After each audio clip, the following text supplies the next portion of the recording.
siekiant užtikrinti atsakingo pastatų fasadų remonto ir apdailos darbų garantiją, lauko sąlygomis naudojama specializuota grunto kompozicija, pagrįsta vandens polimero dispersija su mineraliniais priedais. Po dekoratyvinių tinkų fasado gruntas.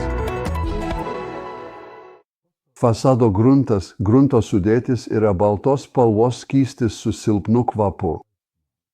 Skystis nėra tirpus, tačiau lengvai maišosi su vandeniu įvairiomis proporcijomis. Fasado gruntas, grunto sudėtis pati neužsidega ir neužsiliepsnoja. Fasado gruntas leidžia lengvai prasiskverbti vandens garams ir orui ir ypač rekomenduojamas struktūrizavimui, tai reiškia suteikti didesnį stiprumą, kietumą ir atsparumą dilimui silpno stiprumo mineralinių medžiagų pastatų fasadų paviršiams.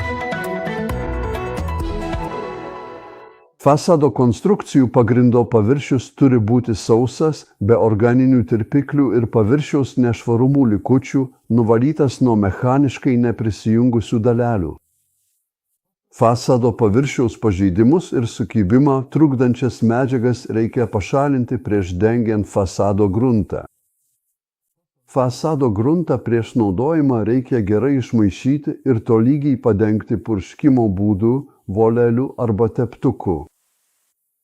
Gruntui fasadą nugruntavus reikia leisti išdžiūti bent 3–4 valandas po padengimo. Negalima dengti ant drėgnų paviršių ar dirbti lauke lyjant lietui. Kadangi grunto sudėtyje yra polimerų, norint, kad gruntas normaliai sukietėtų, labai svarbu, jog oro santykinė drėgmė būtų mažesnė nei 65%, o apdorojamo paviršiaus temperatūra būtų aukštesnė nei 5 laipsniai Celsijaus. Lygiems paviršiams sunaudojama maždaug nuo 0,2 iki 0,3 litro kvadratiniam metrui, priklausomai nuo paviršiaus tekstūros. Grunto mišinį fasadui laikykite sandariai uždarytoje, originalioje pakuotėje, sausose, vėsiose patalpose su gera oro ventiliacija. Laikymo temperatūra nuo +5 iki +35 laipsnių Celsijaus. Saugoti nuo šalčio ir tiesioginių saulės spindulių. Nelaikyti aliuminio, vario ir jų lydinių induose. Laikymo trukmė 1 metai. Reikia saugoti nuo užšalimo transportavimo metu ir sandėlyje, taip pat nuo pernelyg žemos temperatūros. Medžiaga turi būti laikoma vaikams nepasiekiamoje vietoje.